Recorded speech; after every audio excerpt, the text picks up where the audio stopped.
Streaming now, this is the Wood TV Live Desk.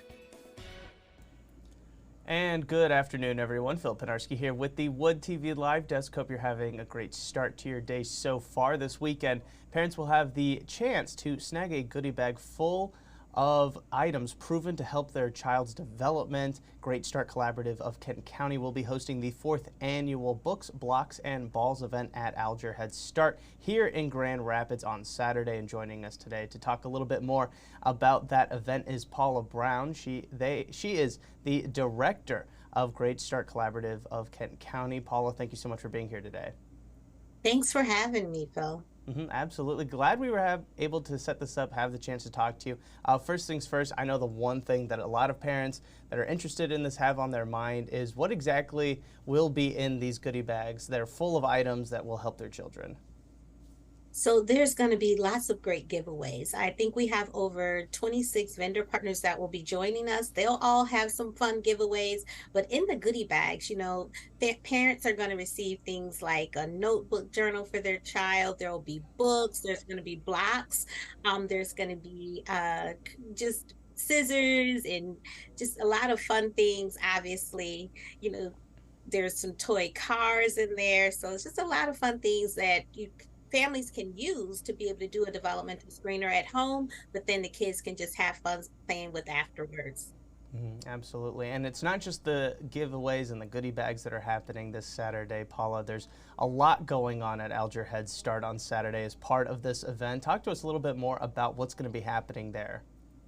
Okay, so the whole purpose of the Books, Blocks, and Balls events is to get families out, get them connected to resources in the community. We have a lot of great resources for families here in Kent County that are close, related to early childhood, like preschool and home visiting, but just a host of other things as well. So in addition to that, we want to talk about the importance of play. And we know that that's how children learn. There's a lot of wonderful development that happened during play that prepare children for school, such as taking turns, that imaginative play and cognitive thinking and problem solving. All of that happens through play. So we want to talk about the importance of play, and families bond during play as well. So also we want families to know about the developmental screeners. That's the ages and stages questionnaire. That's something that you can do at home. You can do these brief screeners that take maybe about 12 to 15 minutes and just check in and make sure that your child is growing and developing on track.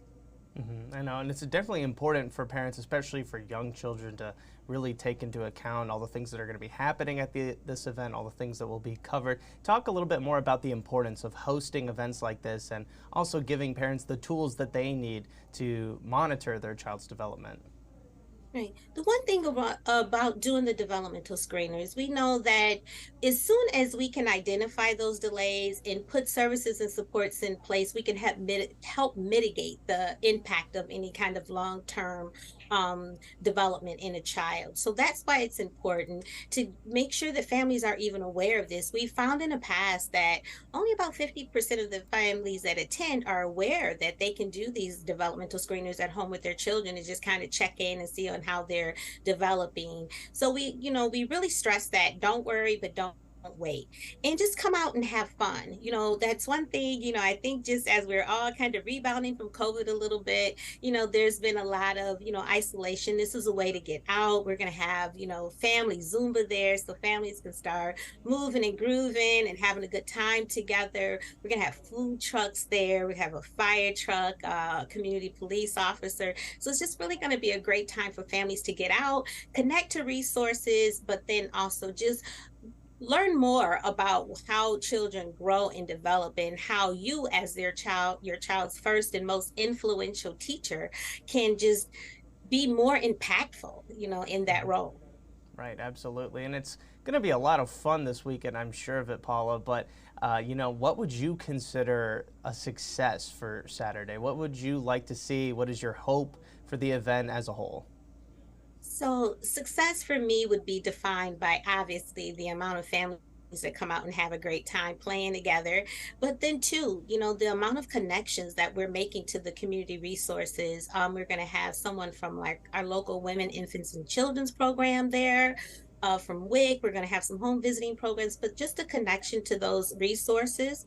211 will also have a table at this event. In addition to that, too, just the amount of families who will actually take go home and do a developmental screener. Or this year, that what's new for Books, Blocks, and Balls is they can do a developmental screener right there on site. We're going to have a lot of activities at each of the stations where parents can be able to observe their child doing some of the activities that are on the ASQ. So you can do that right on site and then turn that in, and somebody from Help Me Grow Kent will follow up with them. Absolutely. And Paula, before we let you go, obviously you've done a fantastic job of just giving us all the rundown of really what's going to be happening this Saturday. But now we want to hear from you. Turn the floor over to you now. Why should people head on down to the Alger Head Start this Saturday and really be a part of the 4th annual Books, Blocks, and Balls event? Well, first and foremost, it's going to be a great time, with the food trucks. We're going to have balloon animals and face painting, all the things that we know the children love, right? And all the wonderful resources that families will be given, the things that are going to be in the play swag bags, as we call them, and then the books and the items that they'll receive from the vendors that are attending. It's an opportunity just to come out, have fun. It's free, and during the process, you're learning about a lot of wonderful community resources.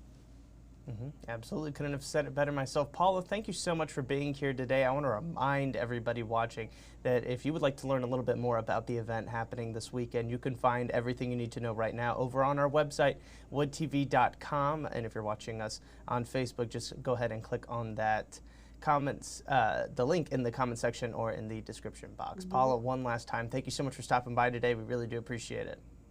All right, thank you. Absolutely. And I want to thank everybody else for tuning into this latest edition of the Wood TV Live Desk. I'm Phil Pinarski, and we hope you have a great rest of your day.